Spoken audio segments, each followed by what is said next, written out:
Hello, everybody. Today we're going to be having a kind of a laid back talk. We're going to be chatting about Dan Slott's Spider-Man and some of the missed opportunities, and just the book in general, since it's over now. But I didn't feel comfortable talking about Dan Slott without inviting my good friend Carlos from Carlos of Spider-Man on Twitter. Um, Carlos, say hello. Objection, Your Honor. Missed opportunities. My Dan Slott fan is already coming out. I'm already in defense mode. What's going on here? I've been set up. This is going to be an interesting recording session. Yeah. All right. I Well, haven't even take it sh- over. I haven't even I haven't even shitted on Dan Slott yet. Oh my God. Do you plan to? Is this going to be a combative conversation, Tyler? Well, we are going to talk about End of the Spider-Verse, so You mean the best Spider-Verse story? What? Okay. Anyway, let's just go you ahead. didn't you don't even believe that. Listen, I have not said what I believe yet, Tyler. Okay. Well, let's just jump into it. So in 2022, we got the announcement that Dan Slott and Mark Bagley are coming back to Spider-Man to do this B book, and we were told it's gonna be End of the Spider-Verse. Um, and so that's cool. Carlos, what was your reaction? Well, my reaction was pretty excited. I mean, I, you know, I'm a big fan of Dan Slott's Spider-Man. I love his run. It's my favorite Spider-Man run, etc. Um, You all? yes, I am. Wow. Um, It's crazy. so when I heard that he was coming back, like that's all I needed to hear. I was hyped.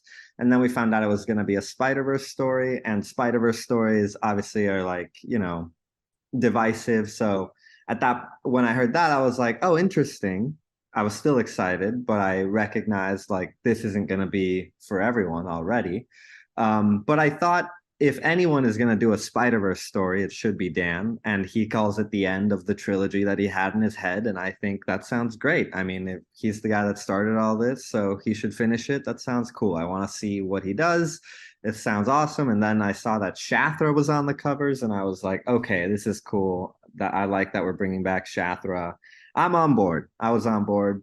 I was excited, and yeah, and I kept getting updates like at the worst times because I remember when the announcements were coming out and they were showing like the Craven Spider-Man concept art and the Night Spider concept art in those like press releases. I was always like in the middle of work. So I was like checking my phone at work and being like, oh, that's so cool. And I would like fire off a tweet about it and then go work and then come back. And people were like, another Spider-Verse. Um, so that's kind of like my POV on all the announcements back then. It was like a year ago. But yeah, so that was my take back then. Right, right. So I'll just be honest, I didn't do a lot of research for this. I did, but I'm not gonna look at the notes. When did the first issue come out? October. Just in time, just the same as Superior Returns. There you go. Look at that. I know, I'm excited. Uh yeah. So issue one came out. I remember reading it. Um, what do you think of this issue? And then we'll go into the rest of the book. I love that first issue. I mean, you were there when I first read it. I was so hyped. I know it was a while ago, but I mean, I was super excited. And I was kind of worried. I was like, oh my God, it's like his comeback. But at this point, even though it was his like official comeback, he had already had a story in Amazing 900, a story in had Amazing Fantasy 1000 come out yet? Yeah. Yeah, so he had already had like minor comebacks at this point. So I was already kind of like, okay, he still got it. But this is like different because it's like a series he's leading again. So I was like, okay, like let's see what he's got. Has he lost a step? But I really thought that Bagley and Dan came out swinging. Like I think that first issue is super fun. It's got great art. It's got a great pace to it. Like it just keeps moving. And that first page in the issue like I've gone on and on about this page with you in the past, where I just talk about how I love how it feels like it's Dan talking, but it's also Peter narrating, and it's like the spider bite, and he's talking about how he's just going wherever, life takes him and everything. And I just love that first page a lot, and I love how it comes back later in the story. So I think that first issue was a really great start, really really fun start to the series. Yeah, I for me it was much more of a surprise how much I liked that first issue, especially because I am a notorious Spider-Verse hater. Boo. Um, yeah. But I really like that first issue. Getting to play with getting to see Slot play with the Norman Osborn stuff a little bit was fun, and we'll talk about more about that later. But yeah, it was really exciting. It was really pretty. I think Mark Bagley doesn't lose a step, especially in this issue. I think this is one of his best, more recent issues. Um, and it's really solid. It's fun. We get to see another Mulan fight, which, a little tired of, but that's okay. They did some interesting stuff with it. We got our first death of Bug, which for the audience is a running joke between me and Carlos. We hate that. We love that little bug, but we want him to die every time. Not only, well, I guess at that point his name had been revealed, but it hadn't Yeah, sunk. but we all missed it. Yeah, like so yeah, so Spider-Man in the current status quo, and maybe not for much longer, has like this little robot spider attached to his back that he can use as a glider and just like as a little assistant robot pet. And I like the idea of it. And in Spider-Man #1, we see Bug sacrifice himself to save Peter and electrocute Moreland, and Moreland destroys it and calls him Bug. And at that point, I was like, oh my God, its name is Bug. Like, that's so cute. I just really fell in love with this little robot. And I think I fell in love with it in part because of this issue. This issue also has that great joke where Peter himself is like, ah, shit, we're doing another Spider-Verse. Like, that was so funny because I think that's how a lot of people felt. And then, like, seeing Peter echo those sentiments was really nice. Um, and and as a slot fan myself, like things that pushed it even more in the enjoyment scale is seeing like some of the familiar like slotisms like creep in, like him leaving the friendly neighborhood note like after he captures the thugs, him saving the criminals when they were in danger because no one dies, and like making the jokes to like make the kids feel comfortable. And then also Jess's like morbid untangling death, like that sense of like morbidness. Like I feel like the slot run has like a little morbid humor, like fun to it. I don't know how to describe it exactly, but there is like a sense of like morbid fun to the slot stuff. And her death was like pretty shocking in the execution, and also just like surprising. Like I didn't expect Jess to die in the first issue, but I was like, that was cool. I like that. I like the whole totem dagger concept and the unraveling of the people. Like I thought that was a cool addition to the Spider-Verse lore and everything. So yeah, again, I just thought really successful first issue in my opinion. Totally. I think this is the most Dan Slott issue Dan Slott ever Dan Slotted.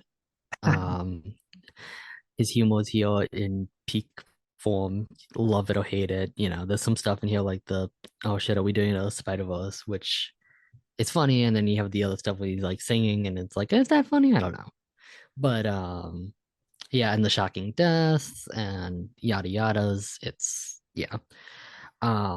Overall, I think it's just a good first issue, and I was like, oh, maybe I'll like this event. So then we get into issue 2 and 3, which I'm just gonna combine because who cares? And 4, we'll put 4 in there too. Hey, Um, listen, I already disagree. I already disagree. You can't lump in those issues together because, especially not four, because four is really good. Okay. Let's lump all the issues together except for 5. Okay, okay, hold on. There's We so need to much. talk about 5. We do need to talk about five. I think four is a good one to talk about too, but I'll let you take the lead. Go for it. Go for I'll be honest, I don't remember 4 that much, but Okay, so once we get into the Spider-Verse of it all, I think the story kind of flops for me a lot of the times. I think issue 2 and 3 are extremely boring with some okay moments, and I think Bagley's art kind of also starts to hit or miss for that. Issue 2 is just exposition, and there's some fun stuff in there, like seeing Mulan, not backstory, but what he's been doing for the time that he's been around. Also, I think there's this sneaky little reference slash foreshadowing to a character that we'll talk about a ton in Maxed Out. Hmm. Um, do you know what I'm talking about? Go on. Okay. Um, but yeah, I think, we get a lot of stuff there. We get some cool Miles stuff in here, with him being from two different universes and that having effects and yada yada. It's just, yeah, it's cool, but it's not like, ah, you know what I mean? Well, what do you think of 2 and 3? Okay, 2 and 3 are the weakest issues of the story, and maybe the whole Spider-Man series for me as well. Definitely for me. But I wouldn't look. Two has they have funny moments, like you said. Like I like the mile. It is a lot of exposition. They are exposition issues, and again, I agree, weakest of the series for sure. But they have little nice little bits, like the exposition sometimes is exposition I appreciate it. Like Moreland suddenly being the only inheritor again, like that feels kind of like a self retcon, which is interesting. It kind of creates a new status quo for Moreland that I like. Again, I like how they play with Miles being from two dimensions. I also like how Aranya, wait, sorry, Anya. Well, I guess both work, but I Yeah, like, the same character. right, right. I like how Anya like uses magic now, like a little more straightforwardly, and they make that Doctor Strange connection, etc. And I forgot about that. I also like the I also like what's it called? When we see the Disney Parks Spider-Man, that made me laugh with, him saying Mr. Stark and referencing a web and everything. I thought that was fun. Um, so yes, these issues are the weakest, the slowest, very exposition-y, but I still think there's like good idea and etc. with Peter getting hit Yeah, with a dagger and then that setting up what comes next. yeah. I do want to say issue 3, I think it's the weakest Bagley issue. Mhm. Like I think like his art's just not that great in that one. Not doing anything wrong. I just don't think anything really hits. You don't even like the splash page where, all the other spiders are coming after Peter and Anya and Night Spider. Not really. Fair. I'm looking at it right now. Um, yeah, no. Okay, so let's go to issue 4. Okay. Can I start? Yes, please. Okay, issue 4 is so good. It is so fun. Okay, this issue is cool for a lot of reasons. Number one, it was like the first Spider-Man issue of the year. It was like the first Spider-Man comic that we read this year. Um, Oof.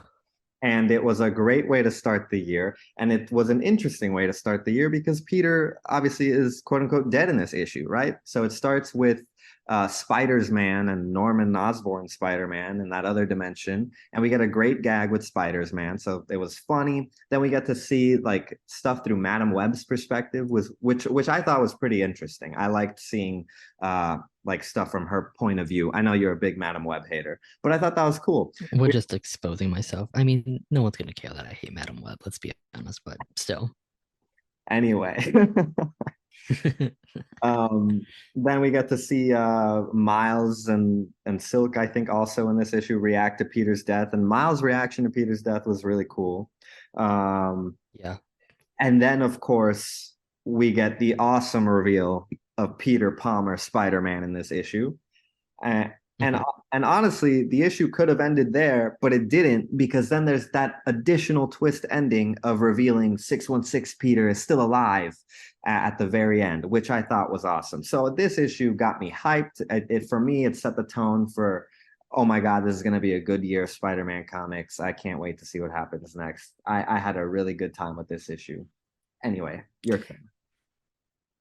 Yeah, I have to be honest, I think this issue is kind of forgettable.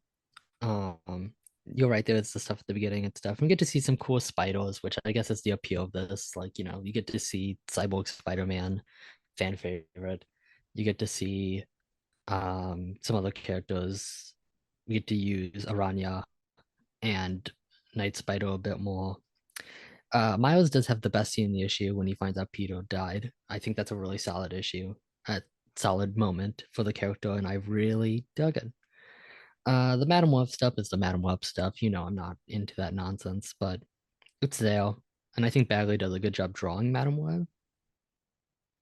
We also do have the reveal of the characters that can't be turned into Wasp people, which is fun. We get Peter Parker, MC2 Peter as the other Spinneret, so that's kind of fun. And then not Peter B. Parker. God, what Spider Verse do I think I'm in? Peter Palmer at the end, which is I don't know if a fan favorite. He didn't really catch on like Spider Boy or Rick Rapp, Well, but he wasn't meant to be like a 616 character, but it was such a fun guy. yeah, yeah, he didn't even really catch on. But he didn't. I don't know. He didn't catch on like some of the other characters, which I was a little surprised by. But I don't know. Maybe he's a little too old school. Maybe leaning toward. Maybe he's more aimed towards people like us. I don't know. But Hmm, if you're reading a Spider-Man B book, you'll probably like us. So I don't know. I don't know. But yeah, and then we get the thing that leads into five, which is a cool cliffhanger, solid, but mostly makes me just want to read issue five. So let's talk about it. All right, you go first. Well, this is the probably the best issue of the run. I don't know if it's my favorite, but it's definitely the best. This is the No One Dies of this run. Not saying it's as good as No One Dies, don't get crazy, but it's pretty freaking good. Yeah, I mean, it's a great issue, and it does a lot of really great stuff. I love so for those that haven't read it, like in Spider-Man 5. So in Spider-Man 3, Peter gets stabbed by the totem dagger, and basically what that means is that it rewrites history to show what it would be like if he was never Spider-Man, if he never got bit by the spider. Um, so in issue 5, we get to see Peter's life, Peter's new life, where he never became Spider-Man. And and it's just really well done. I mean, we see him at the science exhibit again, but this time the spider doesn't land on him. And it's a great homage to the first issue, which again, the first issue of this run starts with him flashing back to getting bit by a spider. Love that page. Love the homage to it. Um, and then we just go through the motions of seeing Peter's like origin, I guess, like his high school days, and seeing the burglar show up to shoot Uncle Ben, but this time Peter dives in the way, and he ends up crippled, injured. But because of that, Flash Thompson takes a liking to him, and I really liked seeing how even if Peter didn't get bit by the spider, he would still end up having friends and being happy, and Flash would like him, and he would still be kind of heroic and successful regardless, etc. It was just nice. So yeah. Yeah, I do like how Slot keeps the book optimistic. It's very, I don't want to say anti-dicto, but it's very much like I feel like a lesser writer would make it so Peter without the spider is a loser and terrible and like an incel or something, where Slot actually makes it so like no, which no, he's like a good, things work out for him in a nice way, which makes it even more tragic when it all goes away at the end. Right. For me, my favorite stuff in this issue was just the Flash relationship because I thought, I feel like the Peter and Flash dynamic is just one of my favorites in like Spider-Man history. And I like how Flash has always been inspired by Spider-Man's heroism. So to have Flash inspired by Peter being kind of heroic here, I thought that was just great. Like that's my favorite page in this issue is just when Flash helps Peter up and tells him he was wrong about him. That was so good. And I love Bagley's art here of Peter with the glasses and everything. Love that. Made that my profile pic. For a very long time. It's still your profile pic if I'm correct. Yeah. But my favorite part of the issue was seeing this AU universe where Silk does all the Ditko stuff and all that jazz. That was so cool. There was a lot of creativity in that. It made my like brain think about like what an ultra universe where Silk did all the pedo stuff look like. Like I don't know. I think that's fun. And I think we've joked before like that should be what the Amazon series is about. Mhm. Uh, but I think that's a fun idea, and I quite enjoy that. Also, I wanted to mention that if I remember correct, if I remember to do this, the link to the trades on Amazon will be in the description. So go read them yourself, make your own opinions. Don't listen to us schmucks, except do because I want those views. Aha. Uh, but I just wanted to shout out, be like, hey, support the official release. Um, so yeah, that's issue 5. We have all that. We get all the Pito stuff. It's really cool. That's about it for the issue. It's very good. Just read it. Like it's hard to like. It's a very good issue. It's basically It is like heartfelt, yeah, it's a very heartfelt what if issue, basically. pretty much. Yeah, it's a what if issue where things don't turn dark at the end. Mhm. So yeah, there's those. Issue 6, I can't remember for the life of me, Carlos. What happened in issue 6? I think we have Peter Palmer stuff. Well, Tyler, I didn't really get to prepare for today, so I haven't revisited this arc in a while. But I think in issue 6, we see Silk kind of leading the spiders. Oh yeah, issue 6 ends with Silk stabbing Moreland at the end. We see Peter talking to Aunt May and Uncle Ben and working on a device to help Silk. Um, Stuff like that, and some other stuff in between, probably. I think Miles Yeah, like gets on the Spider Mobile, or yeah. So lots of more build up yeah. for the finale issue. It's a bit. It's basically a setup for the finale issue. Oh I wait. think this I this think does have the Peter Palmer stuff. Yeah, yeah, this has Peter Palmer kicking butt and stuff. And I think if I remember correctly, this has the scene where the like Princess Spider sings like the villain song, which I thought was a fun gag. Let me pull up my Marvel Unlimited and double check if I that's in. have it right now. Oh, you I'm have it? checking right now. Because Yeah. Don't yeah, worry, we came prepared. sweet. Yeah. Um, I don't see that, but I also might be just missing it. Oh no, she does. He Yeah, does? I'm pretty sure she does. I think Well, so. Maybe that's issue. Yeah, yeah, it is. It is. It is. so it's this one? Yeah, it's this one or it's issue. Yeah, she sings a little bit. I think actually the scene you're talking about though is in issue 4. Well, that's another point to issue 4. That's a great issue. Oh wait, okay, so it finally loaded on my phone, and this is the one where they sneak into Shathra's hideout, and yeah, we get to see Peter Palmer uh, do some stuff. Moreland And a stabs. gorgeous page, Yeah. which I will show right here. Hmm. Don't forget to do that, Tyler. Let's Um, do your future self. So yeah, we get yeah, some Peter Palmer action, some Moreland action, lots of like action and setups for the next ish, basically. and we Uh, get to see Carlos's favorite niche Spider-Man thing, which is pupils in the eyes. oh yes, we do get pupils in the Spider-Man mask in this issue. Mhm. Yeah, we do. Iconic. And then issue 7, which is The kind of end just, of the hey, Spider-Verse. yeah, hey Bagley, how many Spider people can you draw before the deadline? And Go. I think Bailey went off in this issue. Like those splash pages, that splash page of giant Shathra and all the spiders, I think looks awesome. And then like the not the kaiju, but like the big robot Spider-Man. I thought that Mm, looked good too. I think Bailey does a really good job in this issue with all the spider people. It's pretty impressive. I mean, dude draws a ton. yeah, yeah.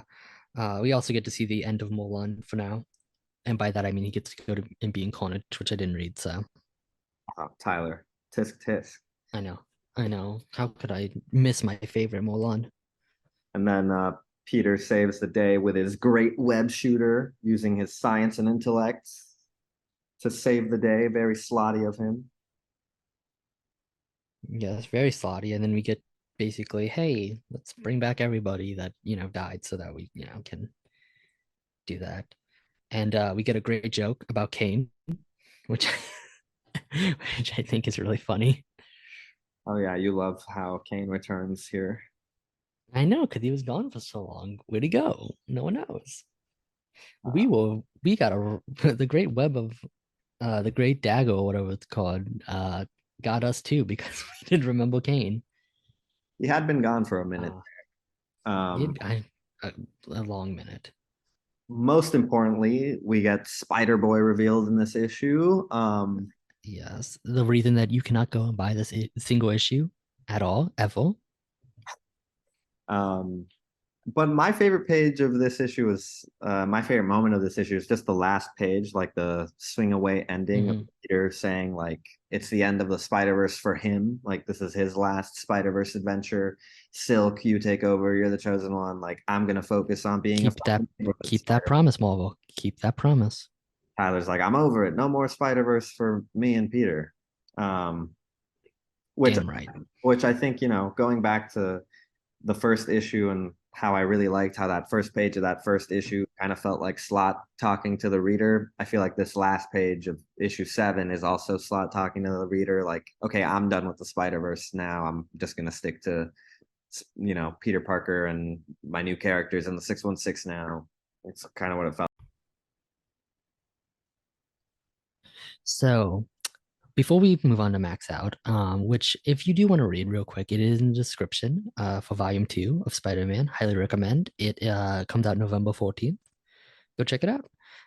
It's on pre-order right now. But before we get into that, we are going to talk about Spider-Verse just in kind of the in general. And so yeah, Carlos, go ahead.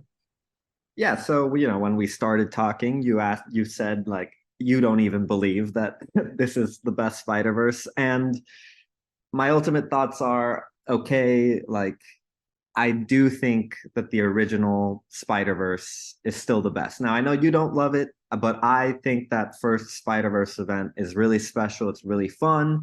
It's gorgeously illustrated. Um, Beautiful colors. Coipel, Olivier Coipel, I don't know how to pronounce his name exactly. Cameron firing on all cylinders.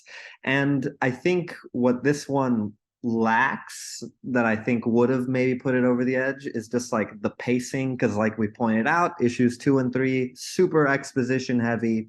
And I think there are other elements too, like if we had spent maybe more time with Peter and Aunt May and Ben, um, I think if it had some better pacing, if it was maybe dare I say, one issue or two longer, and it had more time to space out that exposition and space out some more interactions with Peter and May and Ben, I think it could have hit even harder, because that first Spider Verse is a little longer too, and I think it breathes really nicely. Like I think that first Spider Verse is paced pretty perfectly, uh, and again, it's just it's more novel. The Spider Verse concept isn't as Yeah, it that's doesn't what I have was that gonna say.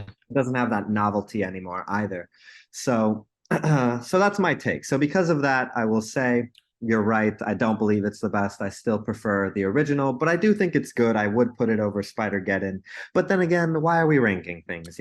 That's so ranking things. It's so 2010s. We're in the 2020s So Twitter.com, how dare we? now. Anyway, so Um, those are my quick yeah, thoughts.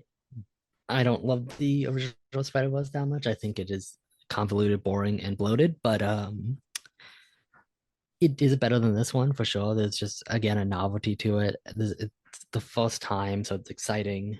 Um, all the Inheritors better than Shastra.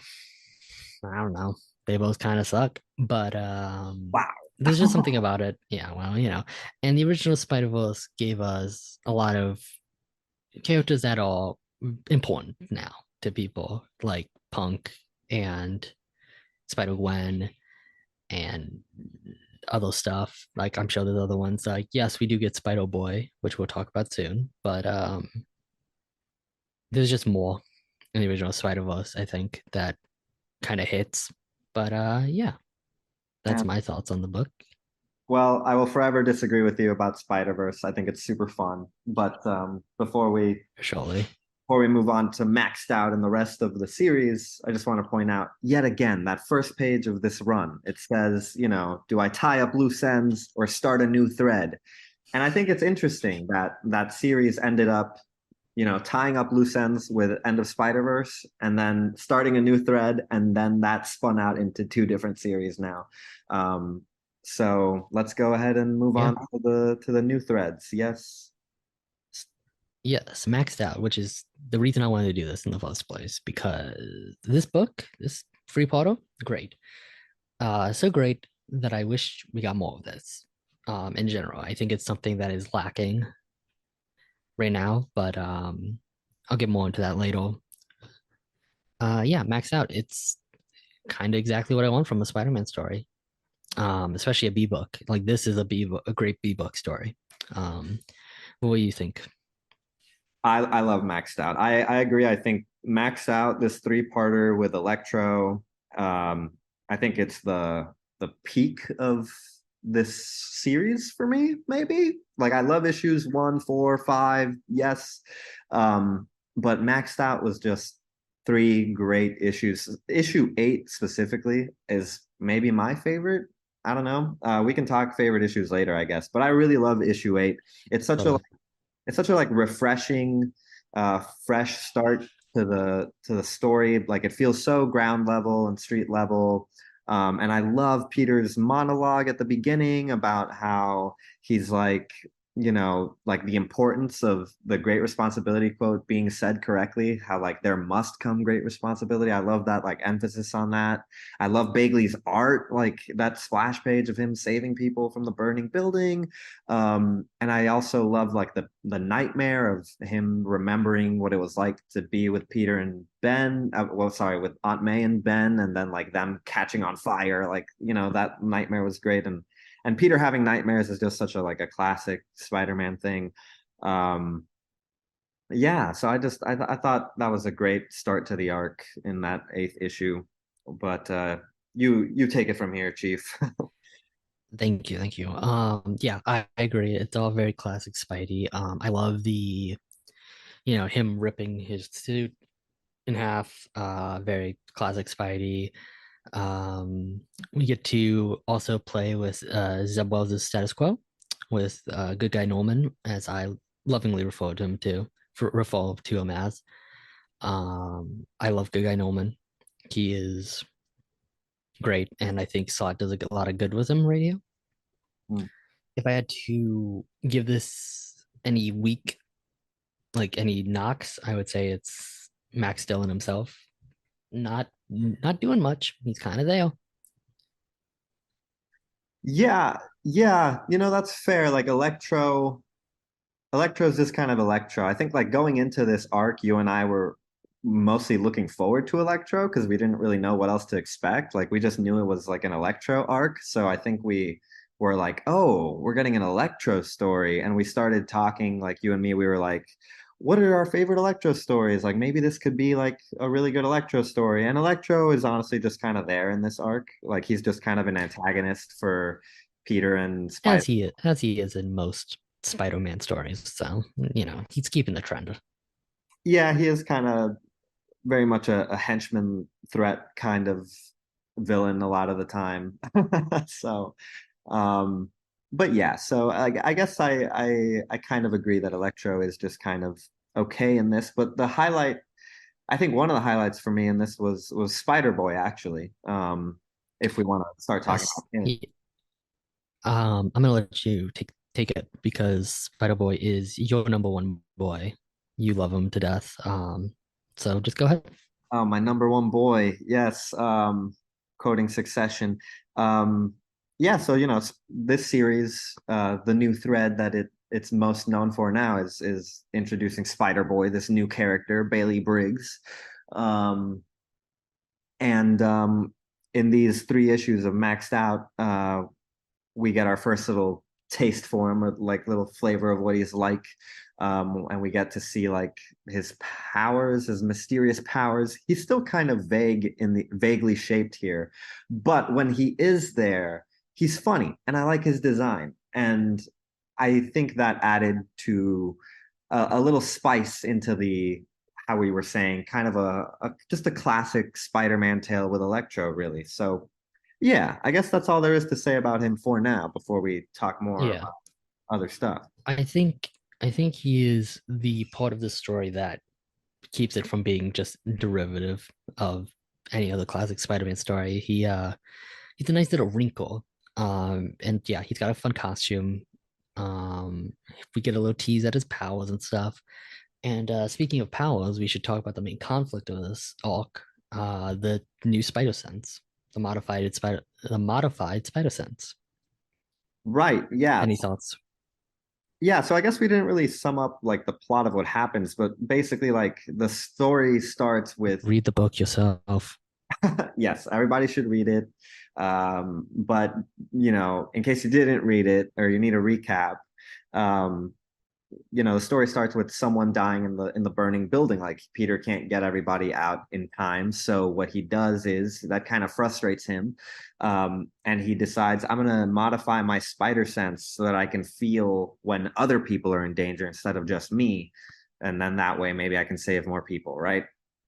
So that's kind of like the premise of the arc, um, and um, and yeah, so of course it ends up kind of going wrong, and it's just a little As you do. yeah, it's too much input. Peter can feel when everyone in the city is in danger all at once, and it kind of makes his head hurt because the spider sense sometimes hurts him. It's overloading. Yeah, yada yada. Yeah, it's very classic. Again, very classic Spider-Man trope. Mostly done by Dan Slott. He actually does a lot of the Spider-Sense stuff himself. Yeah, I think. Did you bring up No One Dies earlier, comparing it to Yeah, uh, issue issue 5? 5. Well, yes, here it's kind of a throwback to that era because at that point he also didn't have spider sense and he really wanted to save people after someone passed away. Died. Um, Yeah, um, so yes, again, it's like kind of a familiar classic tale, but with the wrinkles of it taking place in the Zeb Wells status quo with Norman Osborn and having this new Spider Boy character tossed in the mix as well. And it yeah, ends up being a kind of a refreshing, fun tale. yeah. It's very refreshing. Came out at a good time, I think. Yes, because we were just coming out of, and we were, well, not only were we coming out of Dark Web, but we were also in the middle of this big The languages. dead language, right? So, like, there was a lot Yeah, of, the there big was, hawk. yes, there was a lot of really big scale Spider-Man stories coming out. So, having this more like small scale classic story in the mix was a really nice change of pace. Not to knock any of the Zeb stuff, but it added to the variety of Spider story we were getting. Yeah, yeah. No knock against that. I Trust would, me. I would never do We that on would talk your about Zeb. show, Ty. I know. You would never have me on Um, again. no, you'll be filed out. No, but we'll talk about Zeb some other time for sure.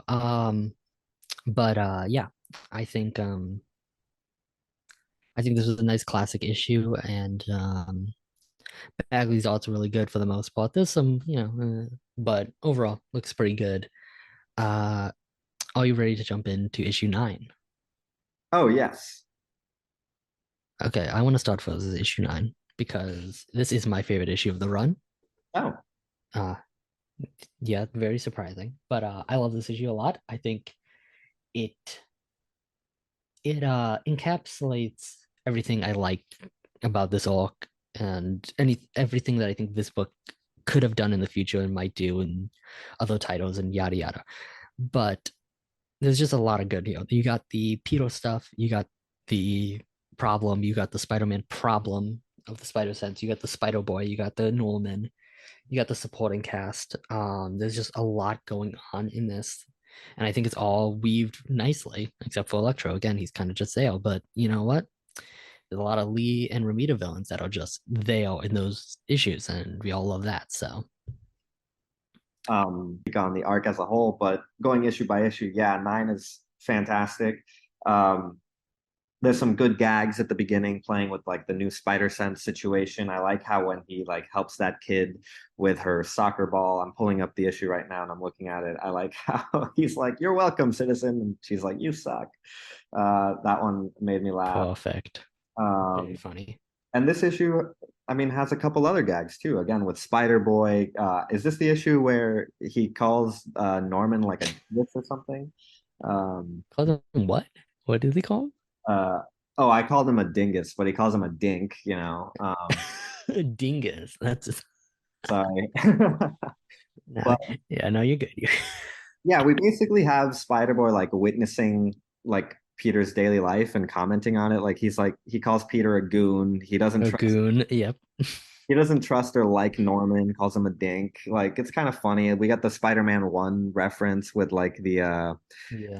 Norman saying he had to beat an old lady with a stick. That was fun. I Yeah, love that. Good stuff. it's a fun issue overall. Oh, and we get a good Norman and Jonah interaction, which, I love. I I was love just gonna bring that up. Yeah. Yeah, I love Slot's Jonah. I feel like he might be like my favorite Jonah writer, which is like a very specific thing to say, but yeah. I feel that. It's a vibe. It's a good vibe. Yeah. Yeah, no, the whole Dino scene is super great. I love seeing Robbie and Martha and Anna Watson. Hope she's doing okay in that asylum. Um, Oh, I forgot about that. but if you don't get that reference, read Amazing Spider-Man Annual #1. Oh, don't. It's a weird one. But yeah, I like that Dino scene a lot, and Bagley's art kind of goes hard, except for his Aunt May looks kind of weird to me. But besides that, Hmm. we also get to see the Gold Goblin, which is always fun. A good, again, playing with Zeb stuff, um, and just yeah, Oh, a lot of good stuff. Go and ahead. and we got that like homage to the 39 or 40 cover with Gold Goblin carrying Peter to safety in this issue. Yeah, not a big fan of that page. It doesn't look that good to me. But Oh, okay. Well, never mind. no, it's fine. It's fine. No, listen, it hit some people, I assume. Hmm. Um, I mean, it's a fun reversal. I like the idea. I just don't think the art came out super well on that one. All right, all right. Uh, and we get to see Peter fight some goons at the end, which I think looks really pretty. I like how Bagley is kind of changing his art up a bit. With a lot of his fight scenes, he'll have like one page and multiple Spider-Mans punching at the same time. It's I don't know, it's just different. I appreciate the difference. Hmm. And speaking of your art critiques, I'm surprised you haven't brought up the one. Or, Oh, it's not in this issue. It's in the next oh, issue. gotcha, gotcha. Okay, well, I'm ready to go No, to I'm gonna. Okay, let's get to 10. Good cliffhanger in this issue with Electro over him. Very pretty art. But yeah, let's just move into 10. Let's do it. I think this is the weakest issue of the three. Oh, really? I really like this one. I don't know which I would say is the weakest of Maxed Out. I think Maxed Out's consistently pretty strong. Yeah, I don't think it's a bad issue. I just think it's the weakest. Great cover though. It's the thumbnail of the video. Oh, I love that. Um, it's so good. But yeah, um, which is the Spider Boy, Spider Man meeting up again. If you haven't read this or anything, and you need a little reminder, Spider Boy and Spider Man have not crossed paths since the end of Spider Verse, where they had that quick interaction. But so this was like the first time we were seeing them together, really. Um, and I think this was after Edge of Spider Verse #3, which was the first Spider Boy solo issue, which I think helped as well. But jumping Carlos. Yeah, this was after Edge of Spider-Verse #3, which I love a lot, but technically not a part of this series, so I didn't know if we were gonna talk about it, but I just wanted to throw it in there. I'm not gonna yeah, talk about it anymore. gotcha. Well, your viewers should totally go read that. But anyway, Spider-Man 10, yes, this is the first time we really see Peter and Bailey like interact together, and it is fun, and we get to see Bailey fight against Electro while Peter saves people.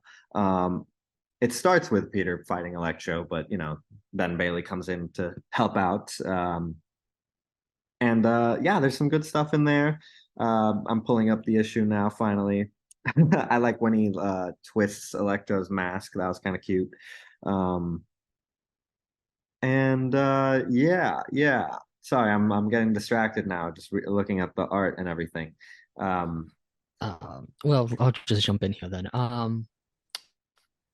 Yeah, I think this was a real showcase of Spider-Boy. I did say this before, but it's a good time to say it now. This is the arc. This and Edge Free, all the stories that really made me go, "Oh, Spider. Okay, I accept Spider-Boy. I'm in it. I get it." yeah, I mean, Um, this is the issue where we see his additional eyes and fangs come into play mhm. as well. So, Thanks, Twitter, for leaking it. oh, I forgot about that. Yeah, but Yeah, I know. Ugh. but man, it looks really great. I'm looking at it on my Yeah, iPad now, and I love the Bagley art on that panel where he's about to bite Electro.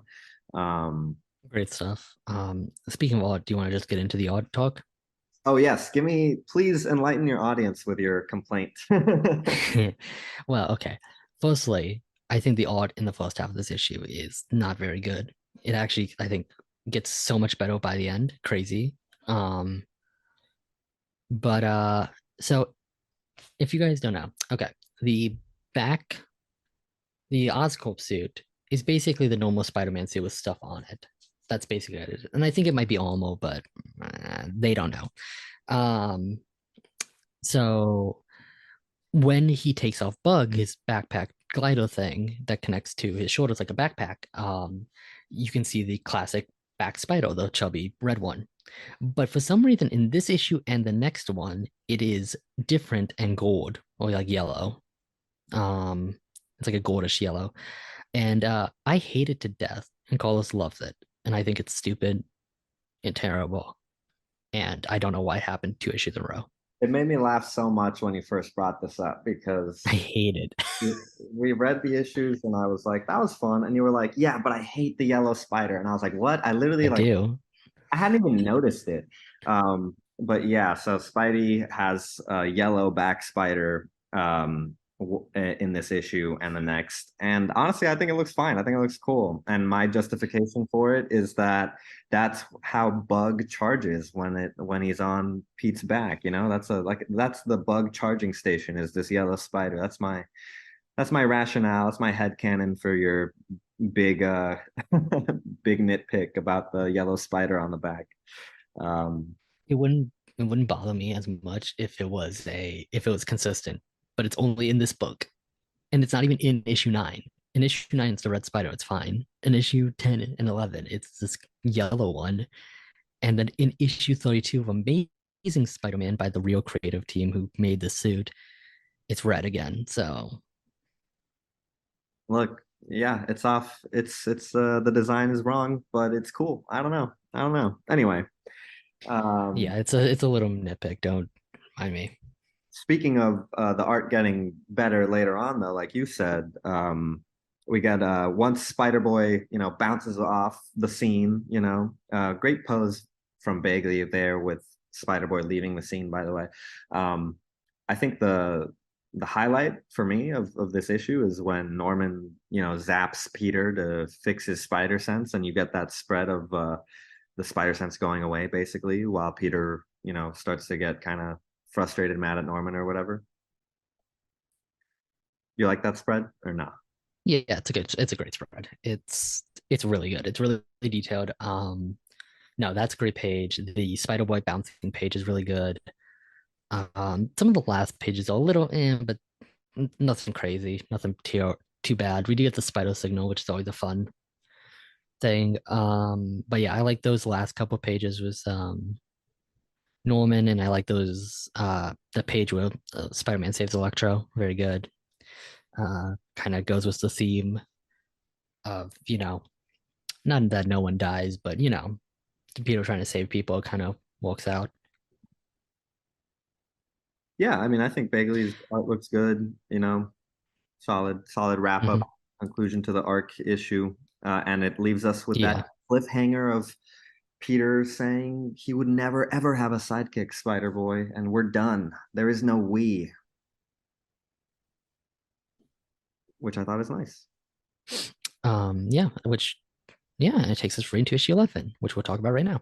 Issue 11, final issue of the run. Kind of because they don't even tell you it's the final issue really. Because it might not be.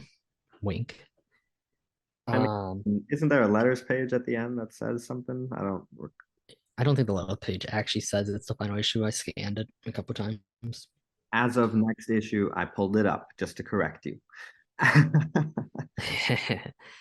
uh, hey, shout out to Marvel Unlimited. If you want to sponsor me, that's great because I'm both using it right now. That's true. We are uh, using it. It's a great app. Well, actually, it's a solid app. I'm on Comixology now because Marvel Unlimited I don't think has 11 yet. No, but I have the downloadable codes that come with the physical issues, so I have it on Marvel Unlimited. Oh, that's right. You're cool like that. I am. Hey, Um, Marvel, fix your website, Also, please. something I don't know if you want to bring up, but this issue has Yeah. the Ramita corner box. Um, I wish the corner box was on more ASM issues. I don't know why it's not. Um, but yeah, and we get there's a nice little thing about him in the front of the book, which is very sweet. And might be on your screen right now. So there you go. So this issue, Carlos, go. Spider Boy. Right. So I mean, Spider-Man 11 is basically the goodbye to this series as we know it, as it now will shift into Superior Returns and Spider-Boy, two separate ongoings.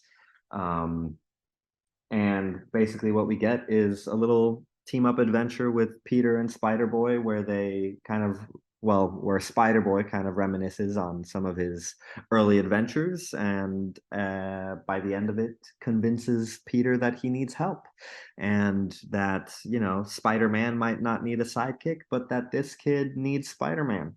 And that's basically the recap of what happens in the issue. And what did you think, Tyler? It's a pretty good issue. It's not. I don't think it's anywhere near max out good, but it's fine. It's fun.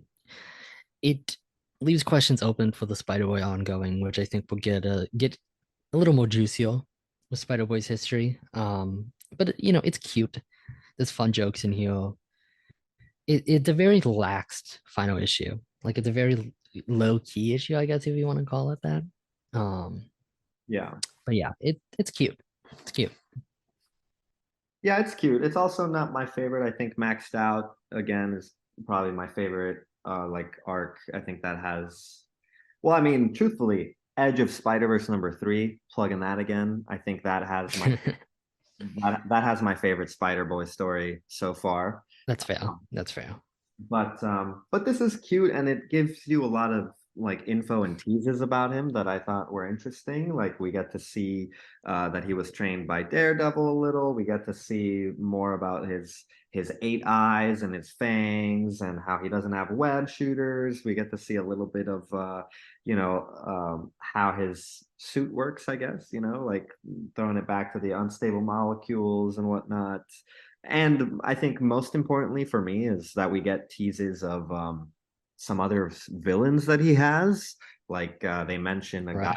named Gutterball and a guy named Killionaire, which sound like kind of fun, silly names. And I'm excited to see them in their full glory in the Spider Boy series. This is ultimately just like promotional material for Spider Boy, I guess. Um, For sure.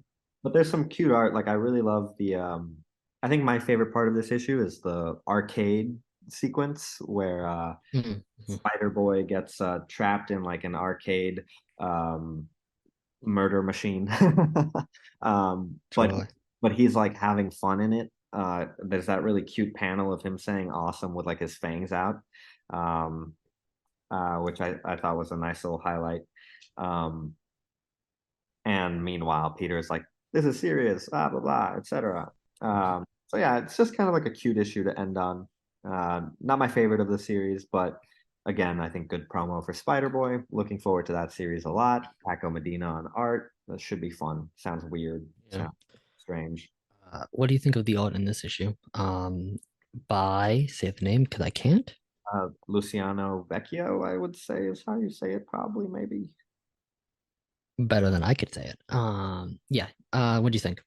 No, yeah, I mean, again, I think it's cute. It's got some memorable imagery. Again, like the smiling Spider Boy with the fangs is my favorite panel. I just think it's really cute. Um, Mm, I think it's interesting how I wonder if Paco Medina will draw the fangs kind of crooked because like Luciano here draws them kind of curved, like you know what I'm talking about. Um, yeah. so I wonder if they're going to be kind of curved fangs in the official ongoing, or if they're going to be more like straight. Because I feel like, well, even in the panel where he's going to bite Electro when they recreate it here, they look a little straighter. Or I guess they're like Hmm. coming forward if I'm looking at it. I don't know. It's interesting. Um, Hmm. yeah, we get to see Bailey like without his luscious red hair that Ramos gives him in Edge of Spider-Verse 3. Here we see him like bald at first and then with like shorter hair. Um, so yeah, it's interesting. It's interesting. We don't see any of Spider-Boy's new villains designs here either. We just hear about them. So again, it Yeah, just we kind leave of that to Paco.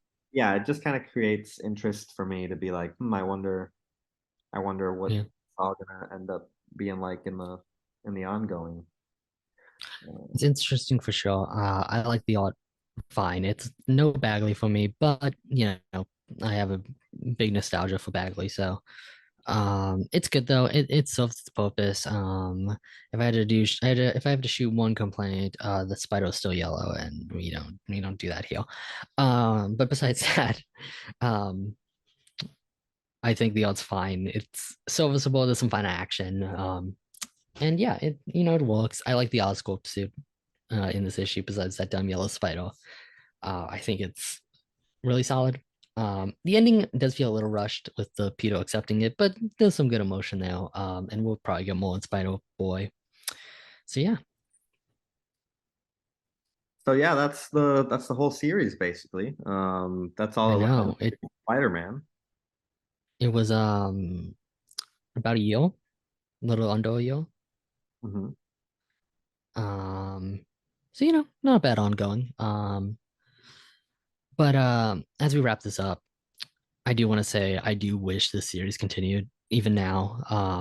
And it might be in Superior. It seems like Superior will be kind of a continuation of this alongside Spider Boy. But I just want more classically told Spider-Man stories, like Legends of the Dark Knight from DC, a book which rotates creative teams after every four stories, after every four parts. My bad. And like told more evergreen type stories. That maybe are in continuity, maybe aren't. I think that's very valuable in a market that is very trade focused, and I think that'd be maybe the best way to do a B book nowadays with Peter Parker. You make the A book the more experimental book. The A book is the big stuff, the dark webs and gang wars and stuff. Um, where Spider Man can be the more experimental stuff, or the more stuff, the classic stuff that an 11-year-old would pick up in like 4 years or something. That's just my thought. I think Superior kind of might continue that trend, but we'll see how it goes. Any thoughts on that, Carlos, before we finish this up?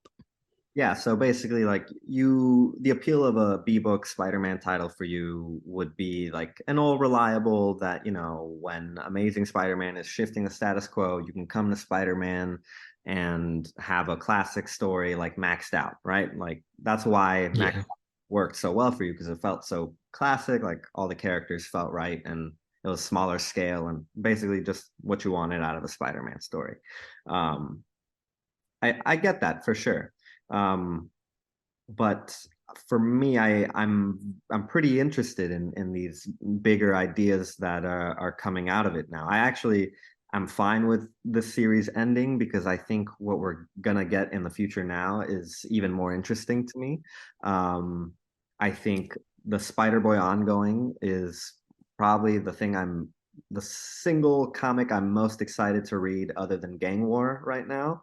Um, that just that sounds doesn't surprise me at all. that just sounds like a really fun ongoing that I want to keep up with. I guess we'll see once it comes out. And then the Superior, And then I think you are going to get your wish with the Superior Spider-Man Yeah. series we're getting because Hmm. it's still Slott and Bagley, and it feels like the true like continuation of this series will be in the Superior Spider-Man series that's coming out soon. And from what we know, it seems like Slott originally planned to have a Superior arc and with Spider-Boy just in this series, Spider-Man, but it ended up splitting into two books. So Hmm. I'm definitely curious to see how it all weaves together, and I assume it seems we might even get like a crossover between Spider-Boy and Superior. But yeah, For sure. For I'm, sure. I'm excited to see more Bagley slot stuff. I'm excited to see how they bring Superior back, what happens with that, and again, I'm really looking forward to the Spider-Boy series. So, if anything, I think Mm. so. Yeah, I mean, what are your thoughts on this series overall, etc. For It was you? fun. It was fun. It was cute. This is the wrap up, by the way. For that, it was worth it. Issue 11's fun. I could go back and probably revisit that a little bit. And then issue 5 is, again, kind of a no one dies type story. So I think all of that leads to a fun little miniseries. And, slots fun to have around, Bagley too. And yeah, any closing thought? Yeah, I mean, if anything, I think this series successfully got me excited for what's coming next. Like you said, it had some highlights like issue 5 maxed out, which I agree were really good. And it also, it gave us Spider Boy, which gave us Edge of Spider-Verse 3, which I loved. And hopefully I continue to love Spider Boy in his ongoing. And I'm excited to see again what Dan and Bagley do on the Superior series. So yeah, thank you for inviting me to talk about some slot comics since I'm such a big fan. Yeah. Yeah. Um, And you'll be seeing more calls at some point in the channel for sure because I like doing these laid back type videos and I like talking to callers about Spider-Man. It's pretty simple. Um, so we'll definitely be doing that, but that's all we're going to be doing for today. Thank you guys for listening and watching. And until the next time, please give a little swip to the like button and subscribe button and stay amazing. Goodbye. Okay, we're done.